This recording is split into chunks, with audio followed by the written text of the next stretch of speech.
Xuska Maalinta Caruurta Afrika oo ku beegxiya 10 Juun ayaa laga xusay Magaalada Boorama ee xarunta gobolka Awdal. Xuskan oo ahaa mid si weyn loo saagaasimay waxa ka soo qayb galay maamulka gobolka, maamulka degmada, xildhibaanada golaha deegaanka Boorama, ururka haweenka qaranka ee naaw, mas'uuliyiinta ururada dhalinyarada, hay'adaha caalamiga ee ka howlgala Magaalada Boorama, waxgarad qaybaha kala duwan ee caruurta iyo dadweyne aad u tiro badan. Iyadoo munaasabadan lagu xuseeyay Maalinta Caruurta Afrika ahayd mid si heer sare ah loo soo agaasimay markaan Ilyartus qabatay ayaa waxa soo qabanqaabiye ururka wadaniga iyo dhow gacan ka helaya hay'adda Save the Children.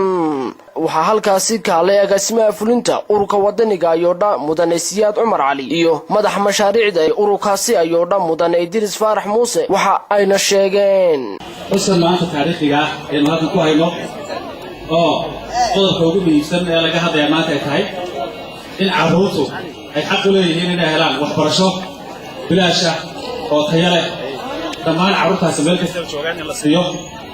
marka fariinta maanta leena farayaa waxay tahay dhammaan caruurteena magaalada inaan ku dadaalo inay helaan waxbarasho tayo leh. marka waxaan ka codsanaynaa dawladda dhammaan wasaaradda waxbarashada, hay'adaha caalamiga ah, kuwa UN-ka ah, waalidiinta caruurta ka mas'uulka ah ee waxbarashada ilmaha war laga hayo oo la saaro xoogga la saaro. waxa kaloo yeegnaalkaasi kaalay madaxa hay'adda Save the Children ee Somaliland mudane Mustafa Xaaji Ismaaciil iyo gudoomiyaha ururka qaranka ee naaw ee gobolka Awdal mudane Safiya Hufane Barkhadle waxa ayna carabka ku dhifteen. waxaan leeyahay dhalinyaro caruur ay soo dhawaada maalintii leeyahay idinka insha Allah taala masraxa iskale idinka la idin raba xuquuqdiina inaad u doodaan waalidiintana waxaan ka codsanaynaa insha Allah inay caruurta daryeelaan xuquuqdooda oo dhammaystiran ay siiyaan. waxaan jecelahay adiga maanta ka hadlo inaan ubadka isku soo wada dhaweyno maanta muslimiinta meesha joogto oo dhan iyo ayooda oo hawsha abaabulkeeda wada inaan isku wada jirno dhidigeena oo dhan oon caruurta maanta dabijiidka ee bannaanka ku nool ee roob iyo dabayl iyo dhaxal wax waliba halista ugu jira inaan gacanta ku qabanno. kusimaha gudoomiyaha degmada Boorama mudane Maxamed Faarax Dheereste iyo badhsaab ku-xigeenka gobolka Awdal mudane Cabdi Nuur Sugaal oo jeegna munaasabadaasi hadallo dhinacyo badan taaban ka soo jeediyay ayaa waxa hadaladoodii ka mid ahaa.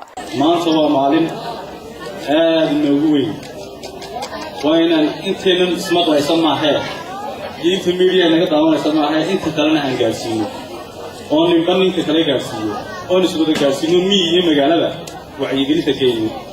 waxaan leeyahay waalidiinta ha laga faa'iidaysto waxbarashada bilaashka. ururka ayoora iyo hay'adda Save the Children waxaan ugu mahadcelinayaa qabashada ay qabteen xafladda iyo iyagoo mar walba garab jooga caruurta.